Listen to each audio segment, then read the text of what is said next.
James lai khak James alian khat Pasian le topa Jesu Christ sila keima James in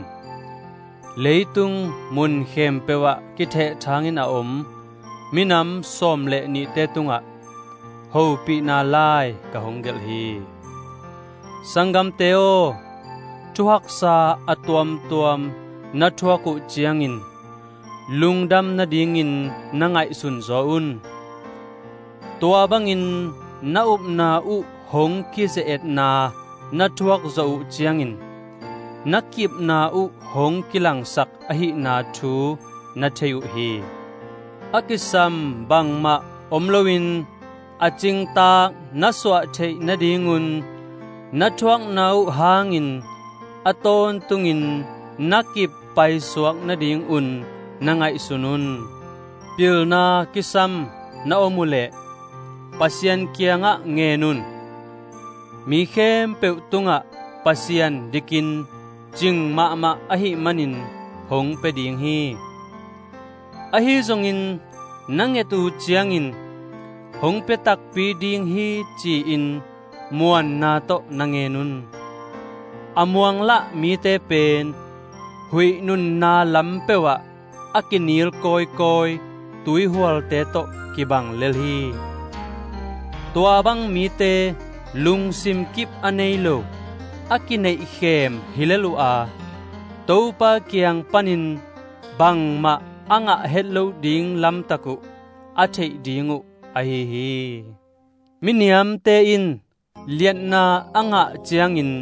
lungdamu hen mi hau te zong aniamu chiang in lungdam ve veu hen lo papak bangin amang thang ve ve ding ahiu hi ni hong suakin asat chiang in lo pa te vula apak te pulin ahoi na teng abei ma bangin ahau te zong man la in a om lai takun siat na athuak dingu ahi hi ahoi takpi ma hiam chi in sin na athuak chiang in anang zote aham phama ma ahi hi tua bangin anang zote in ama ai te tunga pasianin apiak dingin achiam nun tak na luhu anga dingu hi mi khat pewin tua bang zet na athuak chiangin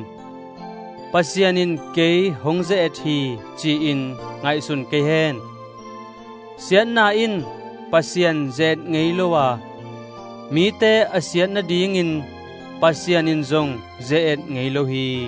mi khat pewin ama de na zui in agam tat chiangin mo na apiang sak ahi hi lungsim ut na agor sem chiangin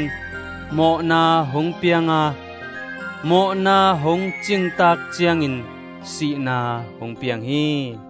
sangam teo mi te khem sa in om keyun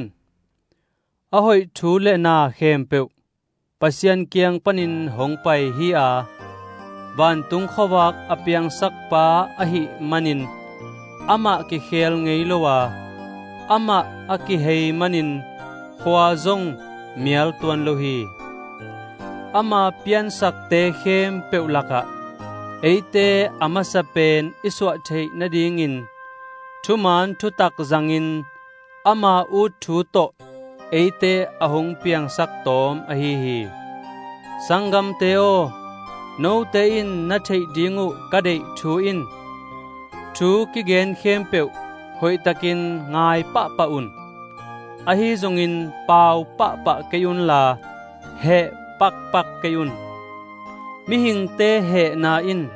pasian sep ding thoi te khak tan hi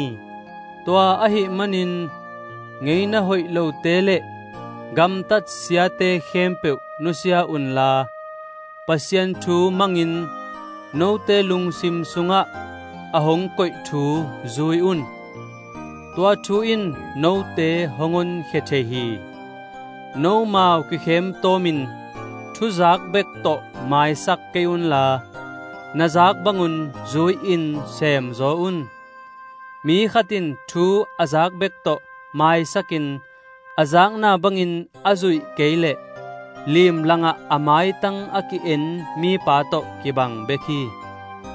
lim langa aki en mi pa in ama hoi takin akimu khit chiangin pai khia a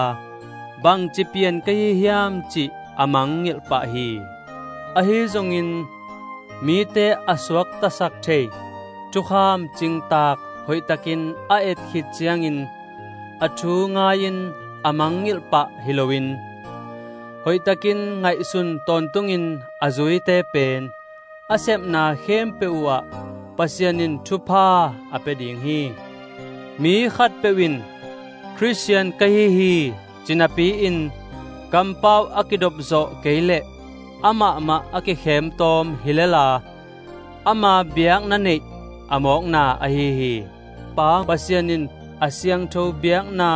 chitakin angai sut thu in taga tele meigong nu meite ahak san na uwa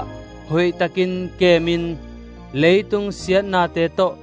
kiso Halloween siang tho takin om na ahi hi